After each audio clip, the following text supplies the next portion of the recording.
Okay, let's pick back up talking about boundaries, and let's look in your notes on Roman numeral 2. Do I have any boundary problems? Just some ways to provoke your thinking about whether or not we have boundary problems.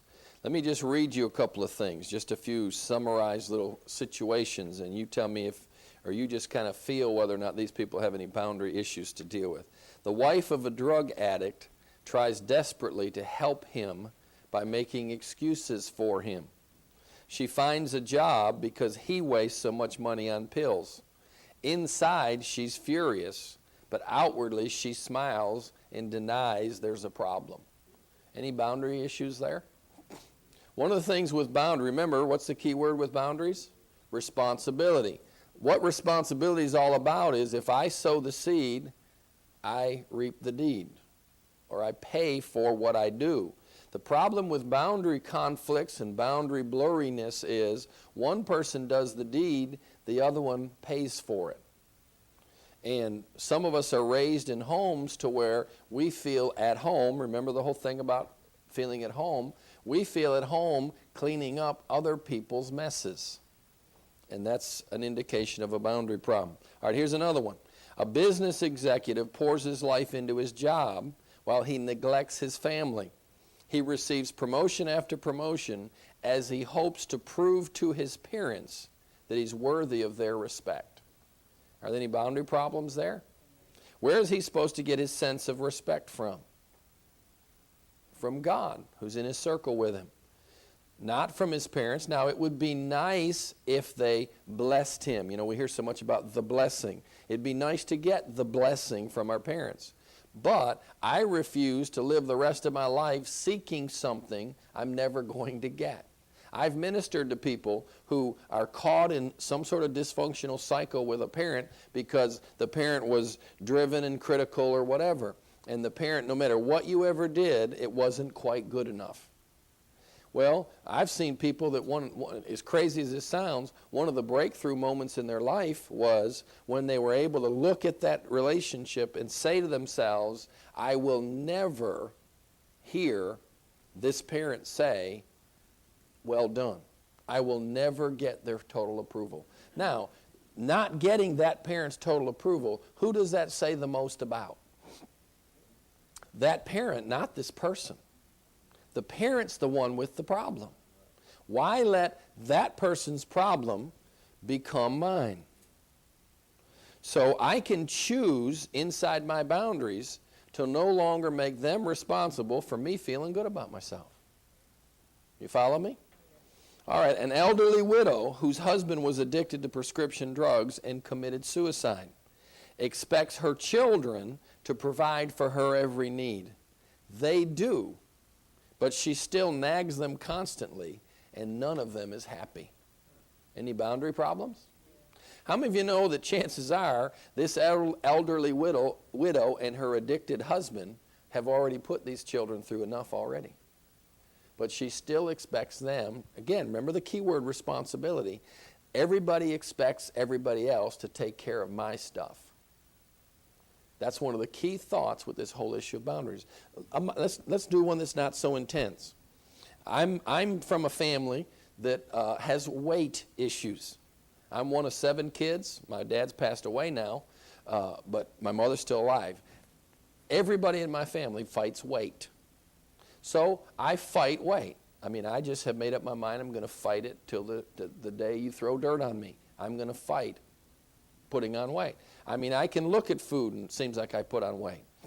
So, back a few years ago, you know, I'm 45 now, somewhere in the 30s, you know, it started to show. I'm fairly athletic, but it started to show. You know, you're just not as active and whatever. Well, we'd go on some eating plan to lose weight. Occasionally, I would go through a period where I wasn't doing so well. And I'd say, Colleen, why aren't you doing thus and so that I'll lose weight? Now, what was I doing? I was making my wife responsible for my losing weight. Now, indirectly, does she have some influence over that? Of course she does, by what she prepares and her encouragement, etc., etc.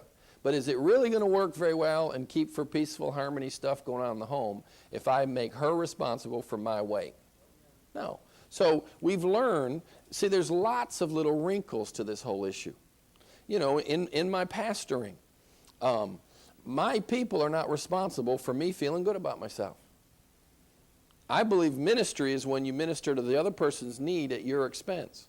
Manipulation is when you use the other person to meet your need at their expense.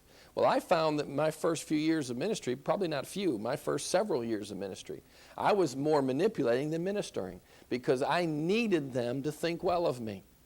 So my preaching was from a motive of, I want you to make me feel good about myself. Now, you're not going to be free to speak all God wants you to speak if you need that other person to do something for you. Let me give you a little thought here. You can't need and lead someone at the same time. You can't need and lead at the same time. If I need you to act certain ways toward me for me to feel good about myself, I'm not going to be very effective at leading you. Another way to say the same thought is, you can't need them and serve them at the same time. You can't need them and serve them at the same time. One of my favorite thoughts is in Acts 26 or 27. Paul was describing his call to the ministry to King Agrippa. And one of the things he said was, God said to Paul, as he expounded his call to King Agrippa, I'm going to deliver you from the Jews and Gentiles to whom I'm sending you. Now let that sink in a minute. I'm going to deliver you from the very people to whom I'm sending you. You can't need the people to whom you minister and be free to minister.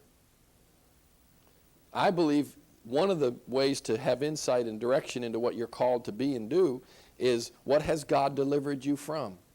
Because you'll be very effective ministering to people that are laboring with the issues He's delivered you from, but not until He's delivered you from them. If you need them, why is it so hard to minister to our families? Because we need them. Until you don't need them, because I don't need them.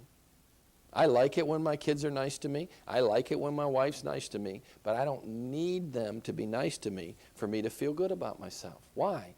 Because my needs are in my circle, and I'm not alone in there. You follow me? And it frees me up to serve my children and to serve my wife. And my goal in life is to have the most blessed woman on earth. My goal in life is not to have the best wife to me as her husband. My goal is to be the best husband. I want my wife to glow with the glory of God because her husband has so effectively ministered to her. And I think by the grace of God, we're both doing that. Because how many of you know you reap what you sow? Do you realize love never fails? Why does love never fail? Because if you do for the other what you wish they would do for you, you're going to reap that back. The next week, maybe not. But if I live my life loving my wife the way I would want her to love me, how many of you know God gets in my corner and He will eventually help her learn to love me the way I've been loving her? That's called leadership. And it's all about responsibility. All right, let's look at your notes here. Do I have a boundary problem? How many of you want to say yes? All right, here's some of the statements, and these are taken from a book by Mr. Springle. I sometimes feel responsible for almost everyone and everything I care about. I sometimes feel responsible for almost everyone and everything I care about, yet I also feel guilty much of the time. Why would I feel guilty a lot of the time if I feel responsible for other people's stuff? We tend to feel guilty when we're not successful. God will not help me do a job He didn't call me to do. My stuff's in my circle, your stuff's in your circle. If I'm trying to do your job for you, God won't help me, and I'm going to be real tired, real frustrated, and I'm going to have a real glaring sense of frustration inside of me. I'm going to feel guilty all the time because God's not going to help me do your job, nor is He going to help me make you do my job. Number 2, I feel like I can't measure up to others' expectations no matter how much I succeed. What's wrong with that statement? Their expectations are in their circle? Am I supposed to live in my circle up to your expectations? Whose expectations am I supposed to live up to? Mine and God's. In reverse order, God's and mine. Now, where is God? He's in my circle with me. The only expectations I need to live up to are the ones of the people in my circle. If God's happy with me, who in the world do you think you are? If God likes me, who do you think you are, criticizing God's handiwork? Amen? So that feeling of not measuring up has got to be taken up between you and God and no one else. If you ever get to the point where you and God settle that issue, you won't even believe how free you feel. I think I told you somewhere while I've been here, I didn't know you could feel so good for so long. Now, it doesn't mean I don't ever have a bad day. I have some bad days occasionally, but I'll tell you what, I don't have many. Because it's getting harder and harder for somebody else to dump their trash in my yard. Because I have my circle, and I've learned how to be responsible for my circle. And your stuff is your stuff. And I'll help you with your stuff. If you ask me, I'll help. But I will not take responsibility for your stuff. Why did I feel led to put this into a course on counseling? How do you think I can counsel hour after hour and not go crazy? Because when I'm with a couple, for a moment, they invite me into their circle. And they give me access to the private chambers of their stuff. When we end the session, I step out of their circle, and this is just me now. I'm not saying this is right, wrong, or whatever. But I'm not a counselor who carries a list of all the people I'm counseling, and I pray for them. I don't do that. It's just a personal thing. Why don't I do that? Because I don't want to carry them around. I'll go crazy. Why not? I'm not their answer. I am a temporary supplement brought by God, I trust, into their life to help them carry out their responsibilities. It's not my responsibility to fix them. So when I leave them, guess what? I leave them. When I'm there, I'm as present, totally focused as I know how to possibly be. When I'm with you, I am with you. When I'm gone, baby, I'm gone. Because it ain't my job. It's not my job to clean up your mess. Number 3, another symptom of boundary problems. I can accurately analyze other people's problems, but I can't see my own. People that have boundary problems have spent a lot of the time in their life looking over the fence into other people's circles. So they're real good at discerning what's going on inside somebody else's circle. But when it comes to their own, they've spent so much time developing the radar for other people's, they're not very good at their own. And these are the kind of folks that it's just a revelation to them when you confront them about something, because they've spent so little time policing their own circle. Number 4, I often feel I'm responsible for making other people happy. I often feel, keyword, responsible. Is it okay for me to want to help someone be happy? Sure. Do I want my wife happy? My goodness, man. I want my wife the most blessed, happy woman on earth. But it's not my job. Can I make my wife happy if she's not working to be happy? Can I go crazy trying? Can I be miserable? Can I resent her? Sure I can, because it's not my job to make her happy. It's my job to be available as a resource to be used along with other things to help her be happy or successful. Number 5 is probably one of the biggest of all. I have difficulty saying no to any request without feeling guilty. It's just good to deal with it simply. I have difficulty saying no. Say no if you have trouble saying no. Just say no one time. I think you ought to drive in your car all by yourself and just practice saying no. No, no, no, no, no, no, no. Just practice saying no. Say no one time. No. No. I love to say no to people. You ever notice this thing about our culture? Somebody will come up and say, well, you know, I'm having people over to dinner Friday night and love for you to come, Pastor. How about you and Colleen come over to dinner? Can't make it. What do they expect you to do? They expect an explanation why you can't come, because you owe me an explanation. I asked you to my house, and I want you to be at my house, and you owe me an explanation. You know what? I don't owe you a thing. Who do you think you are? It's none of your business where I'm going to be Friday night. So you know what I do? I practice this. It's fun. Somebody comes up and says, Pastor, we want you to be at such and such meeting. Well, I'm not going to be able to make it. And I just do not say another word. And they just start to twitch. Because it's just this understood, unwritten law in our culture that if you can't do what I ask you to do, you got to tell me why. Well, it's none of your business. How dare you? I don't care if I'm going to sit around picking my fingernails. It's none of your business why I can't be there. I don't care if I just don't want to come. I don't have to tell you. I love this stuff. I love to watch people. You say, well, what are you doing Saturday morning? I don't know. Well, can you do this with me? Nope. And you can feel them resenting that you won't let them in to information they want. And I love it. I've practiced it. I've watched interactions. I love to say no. You know, Pastor, can you listen? No, I can't do it. And you know what I'm talking about? You can feel them waiting for an explanation. Well, I don't owe you an explanation. I don't owe you an explanation. Where do you get that idea? How do you know I'm not going to be going to a movie with my son or whatever? I don't have to tell you what I'm doing. It's none of your business. And it's just fun to practice saying no.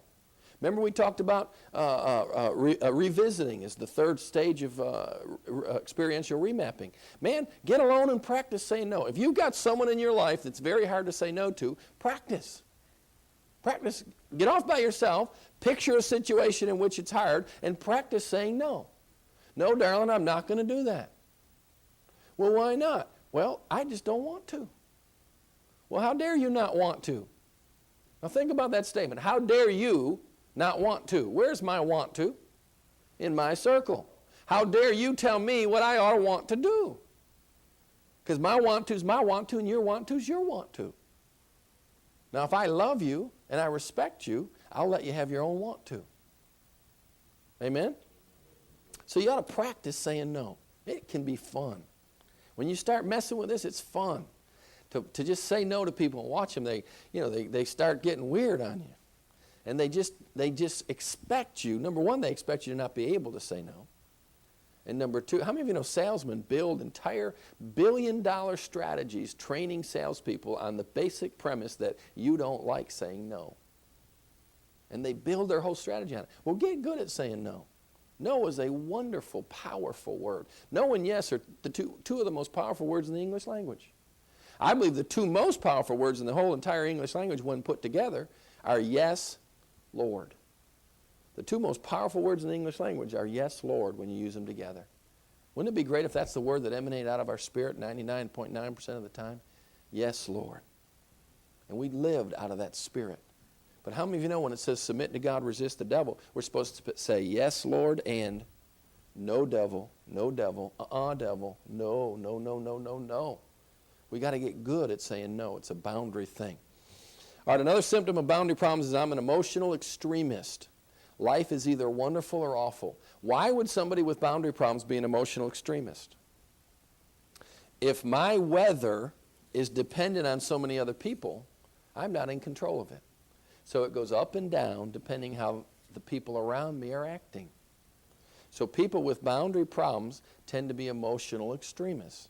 Well, why did she look at me that way? Why did he talk to me that way? And my emotions go up and down based on how other people act toward me. Number 7, I often feel I must be in complete control of my life, my home, and my family at all times. Is control possible? Can you even control yourself? I mean, give me a break. But we feel driven to control ourselves, our kids, our spouses, our friends, and we can't even control ourselves. So control is an illusion at best. And how many of you know it'll wear you out? Number 8, I sometimes give up on life. I become irresponsible and out of control. Why would someone who has boundary issues occasionally just totally check out and go crazy? Because boundaries are about responsibility. If I'm taking responsibility for a job that isn't mine, I will not be successful at it. I'm going to be frustrated. And then what tends to happen is I cycle back through a season where I just give up completely. And then I feel guilty for the fruit of that, and I cycle back through a season of being over-responsible. So people tend to fluctuate between being over-responsible and under or irresponsible. Number 9, I try harder and harder, but my increased intensity and commitment often result in more self-criticism rather than growth, more compulsion rather than joy and peace, and more distance rather than more intimacy. That's, again, a symptom of boundary problems. All right, let me just list 3 things. I don't even probably need to write them, but 3 things that help cause boundary problems, or why we have boundary problems. One of the most important is poor modeling. How many of you know, like everything else we've been talking about, you learn your style of relating. You learn it. Where did you learn it? At home, in your family. So one of the ways we develop poor boundaries or boundary problems is through poor modeling. Another one is through past trauma.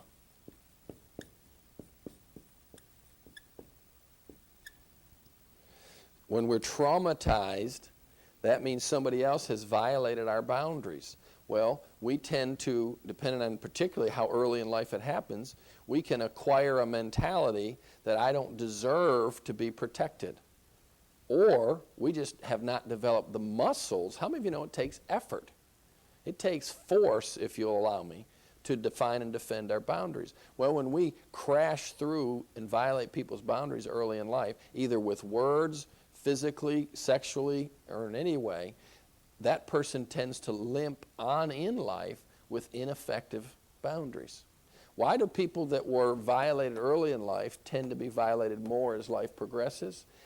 I've heard things taught on that drive me pure crazy, because sometimes we teach it in a way that makes it sound like it's your fault. Well, how many of you know outlaws can tell when a security system's in place? So what happens is people that are traumatized early in life, their fences are broken down. Well, outlaws know how to probe. How many of you know some people you can look at and tell they don't have good boundaries? Others you can tell as you get around them some. Well, why do people with early life trauma tend to be traumatized more later? Because outlaws know your boundaries aren't intact.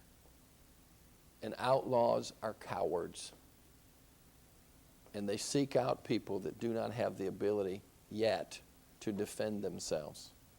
It's not because you haven't forgiven the person who did it and all these other things that just bother me that people teach. Because it implies that I got violated when I was 5 and raped when I was 15. And the reason I got raped when I was 15 because I didn't forgive the guy at 5. Give me a break. The reason I got raped when I was 15 is because some boneheaded sick person forced his will on me.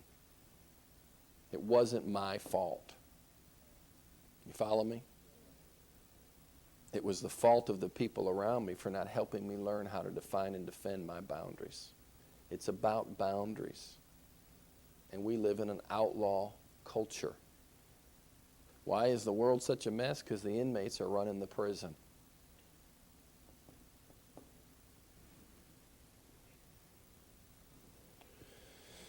And then the third one, and these are obviously just general, but the third reason we can have boundary problems is, bottom line, sometimes we just have a personal agenda that we want to force. I mean, the unadulterated truth of it is we're selfish, self-centered beings. And sometimes we have an agenda that we're willing to violate your boundaries to achieve. I'm willing to make you do something whether you want to or not. So that's why we develop boundary problems in a very general, oversimplified way. All right, what are some of the results of boundary problems? Let me read you another little story here. The results of boundary problems. Helen comes into counseling with her husband, and Helen had felt guilty and depressed since her family, Helen's married and got kids. Helen and her husband and kids went to visit Helen's family. After that, she's in counseling. So Helen felt guilty and depressed since her family's last visit with her parents. Helen explains to the counselor, "Our time with my parents was difficult. My mother was very critical of me and even of our children. I felt really guilty since we left there." The counselor asks her about her parents, and Helen says, "My father's a wonderful man. He's loving and very supportive of me. My mother does a lot for me. She's very protective, but sometimes she's critical." Ken, Helen's husband, says, "Sometimes she's critical?" Helen reluctantly admits, "Okay, more than sometimes." The counselor asks, "Well, Helen, when is your mother critical?" Helen thinks a moment and kind of looks away as she answers. "Well, when I was growing up, she criticized how I looked, the clothes I wore, my friends, my grades. Now she's critical of my husband, my children, really, I guess, just about everything." I asked her, the counselor asked her, how her father responds when her mother criticizes. She replies, "Oh, he goes into the living room and reads the paper. That's the way he copes when she nags him," which is just about all the time. She smiles weakly and says, "Dad spends lots of time reading the newspaper." But when I asked how Helen responds to her mother, she said, "Well, I've always tried to make her happy. I've always tried to please her. But I guess I just haven't been the daughter she wants me to be. I've really tried, though." The counselor says, "Well, Helen, how do you feel when your mother criticizes you?" Helen replies, "Guilty, I guess. Guilty I can't make her happy. Guilty I failed her as her child." Helen chokes out the words, "Now she treats my children just like she treats me. Her criticism has never bothered me, but I don't want her to treat my children that way. I just don't know how to get her to treat us well." Now, are there any boundary problems in that story? Now, there's some very important thoughts hidden in that story. There's 3 key things that happen when we have boundary problems. Number 1, we lack objectivity. Let me give you a definition of objectivity. Objectivity is the ability to see situations as they really are. Objectivity is the ability to see situations as they really are. The ability to see situations as they really are. Was Helen very objective? Was she accurately seeing her situation? For instance, my father's a wonderful man. He's loving and very supportive of me. Is that objective? No, he's a coward. He's a coward. He chose to run from mom rather than confront her and protect his children from her. Now, do I mean that violently or whatever? No. See, I have this theological position about marriage. I believe God puts people together that complement one another. Complement. Complete one another. In other words, I believe God puts people together where one is strong, where the other's weak, and vice versa. Well, what makes that work? Conflict. What do I mean by that? Well, areas where my wife's weak, my strength is meant to confront her weakness and make her a better person. Areas where I'm weak, God wants to use my wife's strengths to challenge me and make me a better person. Marriage is not about everything being peachy.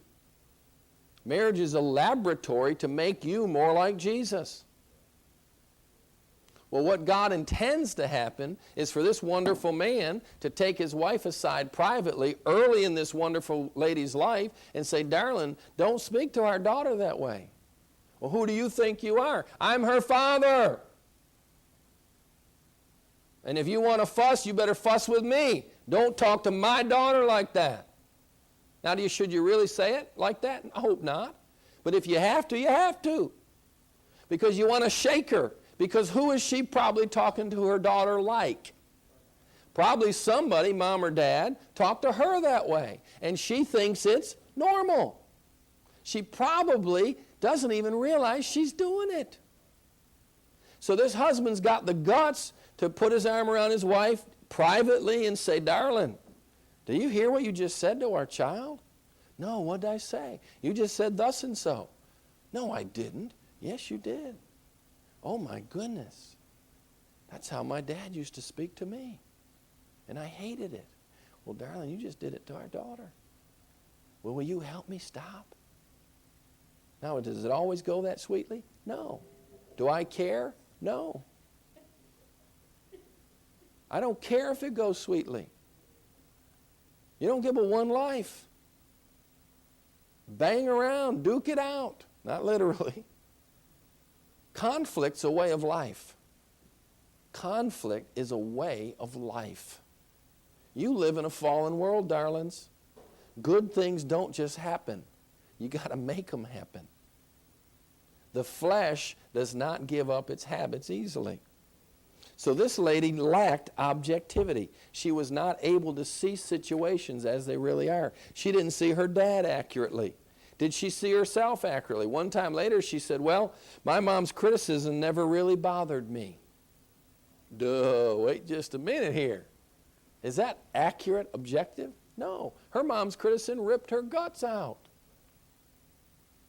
She probably has a file, an entire file in her soul of painful moments where she did something just a certain way and took it in a sense to mom, hoping mom would say, oh, that's wonderful, darling.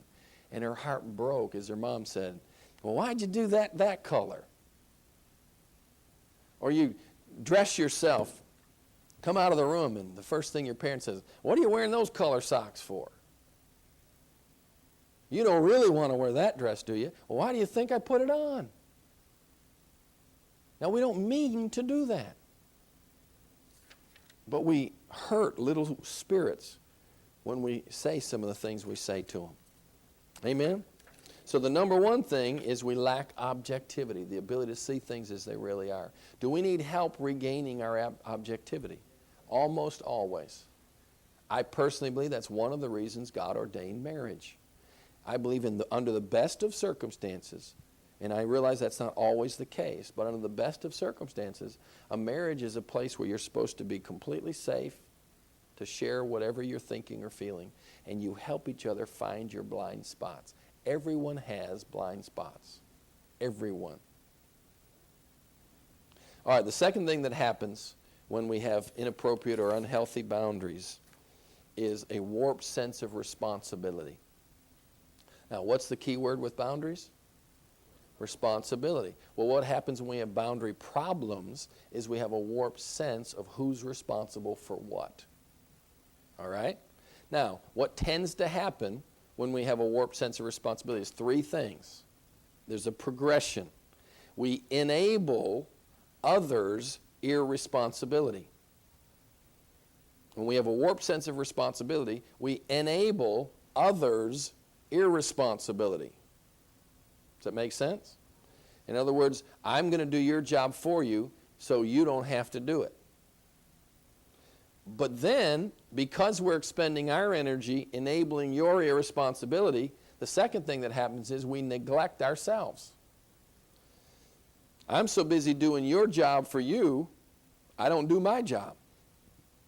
And my job's to take care of who? Me. Well, if I'm too busy taking care of you, I don't have the energy and focus to take care of me. So I enable your irresponsibility and I neglect myself. Then there's number three. I resent you the whole way. I enable your irresponsibility. I neglect myself. So what does that say about my needs? I'm too busy trying to do your job for you. You're not returning the favor. So nobody's meeting my needs. So who do I resent for that? You. Because I'm so busy doing your job for you, I just think you automatically ought to do mine for me. So we get caught in these cycles where we enable each other's irresponsibility, we neglect ourselves, and we resent each other for it. I've seen marriages where people love each other, but they're so distant and cold, it's frightening. And it's because of patterns like this that weren't caught early enough. Can those kind of marriages be saved? Yes, they can. I've never met a marriage yet that couldn't be saved. Do I mean that? I mean that. I've never met a marriage yet that couldn't be saved. Have they all been saved? I'm afraid not. But I've never met one that couldn't be. But some of these cycles start very, very, very, very, very, very, very early in a marriage. And if they're not caught, they become habituated into that relationship. And 5, 10 years later, they don't even realize why. We just don't really enjoy being together anymore. We don't talk. You know, normally, to some degree, what holds a marriage together? The kids. They don't have anything else in common but the children. And therefore, what happens around year 20 of a marriage? That empty nest thing starts happening, and all of a sudden, you look across the table one day and realize, I don't even know this person. I don't like this person. What am I doing with this person? And if you're not careful and you're not biblically grounded, you split and do something crazy. Instead of saying, okay, where did we get off track? Let's go back and fix it. And you can do it. Is it tricky? Yeah, it can be tricky. But it usually has to do lots of times with this boundary sort of stuff, where I resent you for not doing what you ought to do, or for trying to do for me what I don't want you to do. And all this boundary confusion. All right, the third thing that happens with boundary problems is control issues. Obviously, if I'm trying to be responsible for something inside your circle, or I'm trying to get you to be responsible for something inside mine, I've got to try to control you. I've got to try to make you do what I need or want you to do. One of the slickest ways to control is with guilt and comparison. We make people feel guilty and we compare them. Well, so-and-so does this for his wife. Why won't you do it for me? Or we compare to even biblical standards. One of my little pet peeves is, how many of you know my opinions are in my circle, right? Where are God's opinions? They're in his circle. Do I have a right to speak for God? Now, I know we need to be careful. We believe in prophecy and the anointing. But I've taught my church, if you've got something you want to say to me, don't you dare come to me and say, God told me. Because if I want to disagree with you, who do I have to argue with? God. How dare you? So what I've taught my people is this. Come to me and say this. I think God told me to say to you. Now, how many of you realize how different that feels? Because now if I want to disagree with you, who am I disagreeing with? You. And now we're on an even. But when you come to me and say, I was praying and God gave me a word for you. No, you think God gave you a word for me, and it's my job to determine whether it is or it isn't, not yours. So I don't put up with that kind of silliness. Or God told me to tell my husband, or God told me to tell my wife. Wait, just to hold it. If God told you, can't he tell her? Well, here's a tricky one. She's lost. I'm a Christian, she's not. Well, you know what? He can still tell her. Why would he do that? For you. Because if you're going to tell her for him, you're probably trying to control her. And it's not going to work. So control is just a real tricky thing. It's a real tricky thing. Now let me just throw a few thoughts at you while I'm thinking them. Oh, so-and-so's got a control problem. Well, let's get something settled real quick. Control's never the problem. Control can be a problem, but it's never the problem. What do I mean by that? If I feel the need to control people around me, why would I feel the need to control them? Why would I feel the need to make you do something I need you to do? Because I don't trust you to do it. I don't trust you to do it. And I'm afraid my need will go unmet. So underneath control is always a lack of trust. And underneath a lack of trust is always one of the two most primary motivational emotions in humanity, fear. So when somebody says to me, oh, well, so-and-so's got a control problem, my mind instantly says they don't have a control problem. They have a fear problem. Because people that feel the need to control are scared people. You follow me? Now, let's go a step further. 1 John 4:18 says, perfect love does what? Casts out fear. So I go another step. They don't have a fear problem. They have a love problem. So, Joe Blow or Sister Sally sitting in front of me, and he or she's got a control problem. Guess what I know she's really got? A love problem. So what do? I see my goal as loving him or her. Why? Because if he or she can ever realize how loved he or she is, he or she won't be afraid, won't be distrustful, and won't feel the need to control. It's called going through the back door. Because what we want to do with people with control issues is label them as witches and, oh, you're a Jezebel and you're this and you're that. I'm sick of that stuff. God forgive me, but I'm sick of it. I'm sick of labeling people inappropriately and unhealthily. If somebody's got a control issue, they have a trust issue, they have a fear issue, and they haven't experienced unconditional love and acceptance. So love them. Don't point your finger in their face. Now, are there times when there is a spirit and blah, blah, blah, and you need to deal? Sure. And are there times you have to deal with boundaries and put this person in their proper place so they don't hurt others? Sure there are. But let's not lose sight of the fundamental issue, that underneath that need to control is distrust, fear, and a lack of unconditional love and acceptance. So when I get around controlling people, I consider it one of my most wonderful challenges in life that I want to represent, Dutch Sheets says wonderfully, represent. I want to present again Christ to them.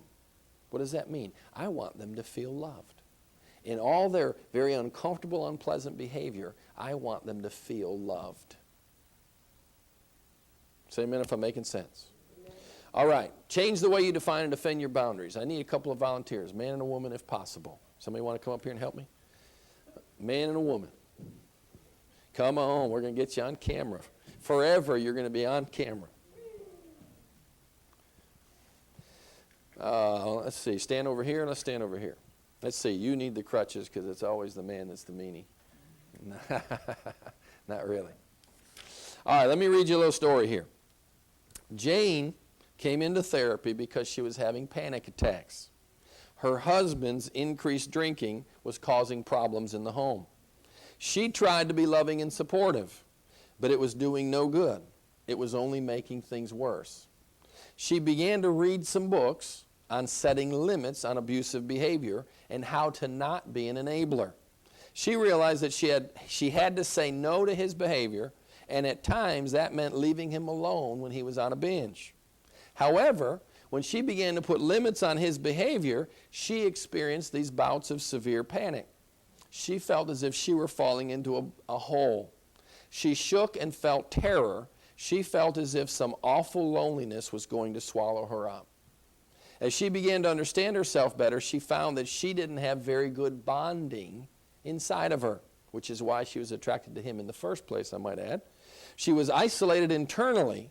She didn't have the ability to maintain emotional connections with other people in their absence. We talked about that earlier. She found that if she separated from her husband, she felt panic.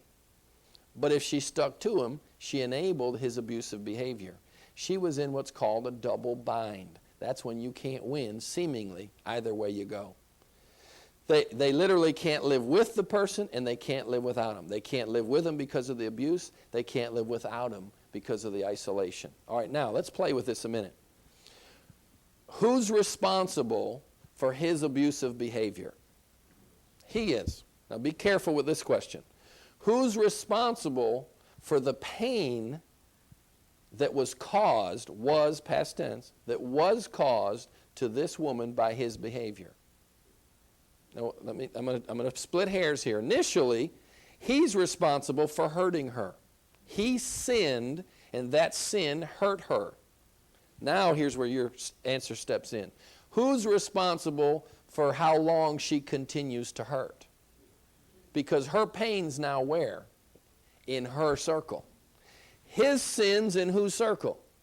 His circle. He's responsible for his sin. Is she responsible for his sin? But she is responsible for what she does with his sin. You follow me? And then there's a few kids involved. Is he going to think responsibly toward these kids? No. So who's going to have to be responsible? So she's going to have to begin to think. She's going to have to take responsibility for the pain she's feeling. She cannot hold him responsible if she continues to hurt. You follow me? Because he did hurt her, but if he continues to hurt her, it's because she allows him to. Now, is this easy stuff?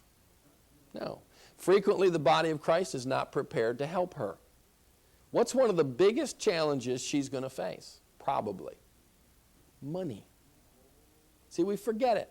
She wants to leave him. She's read some books. She's got some friends praying with her. She's ready to move out. But she's never supported herself. And we in the body of Christ aren't prepared for that. And we wonder why she just won't stand up and take charge and blah, blah, blah. Darlings, it's complicated stuff. And so this lady's forced to live in a situation that's extremely struggling. Now let me ask you a question. If she takes responsibility for her stuff and begins to move on the journey toward health, does that guarantee her that he's going to follow? Now, if she starts on the journey toward health and wholeness, comes to wonderful people like yourselves, and begins to get healthier, is there a possibility he'll follow? Sure there is. Guarantee? No. Possibility? Yes. But is there pretty much a guarantee if she doesn't, things are going to stay the same? I've learned in counseling, there's no two ways about it. When they step into the room, you find out who's the healthiest of the bunch and go to work with them. So he's responsible for causing her pain initially, but she's responsible for what she does with it. Okay? Thank you. Can she get help? Is it going to be tricky? Sure it is. Because she wouldn't have been drawn to an abusive alcoholic in the first place unless she had issues. All right? Let's try to run through some stuff real quickly as we end this session. Changing the way you define and defend your boundaries. Practical steps. Number one, start with whose circle? Your circle. Do you realize you do not have to wait on anyone? You don't have to wait on anyone to get started. Learn appropriate ways to get your needs met. Who's the most important source to learn to go to get your needs met? God's in my circle. Oh, my husband this, my wife that. Well, darling, I realize life would be easier if your wife or husband did their job, ministering to you. But if you continue to live your life complaining about what they're not doing, holding them responsible for what they're not doing, then you're going to continue to live under their sway and control, and you're going to be one miserable person. Cooperate with your emotional alarm system. Very important statement. Write this statement down. Emotions don't happen to us. A lot of people act like emotion happens to them from the outside. Emotions are inner signals. The word emotion comes from the word emote. Emote. You know what it means? To move. The job of your emotions is to move you. God gave us emotions are cool. I'd like to teach a whole bunch on emotions. Emotions' job are to make you feel certain things that move you in a direction you need to go. But you've got to learn to listen to them. And there's three emotions we don't like very much, but they're very, very important. And those three emotions are anxiety, depression, and anger. And they scream at us to give us information and energy. How many of you know feelings are very motivating? When I feel depressed, what am I moved to do? Get rid of the depression. Do you realize that's its job? Depression's job is to mark the loss of something important to you and move you to get on with your life. Is it wrong to feel depressed? No. Is it wrong to stay depressed? Yes. Because anxiety, depression, and anger and other emotions are there to move you to action. All right? Well, let's stop there, and we'll run through this real quickly as we come back in our last session.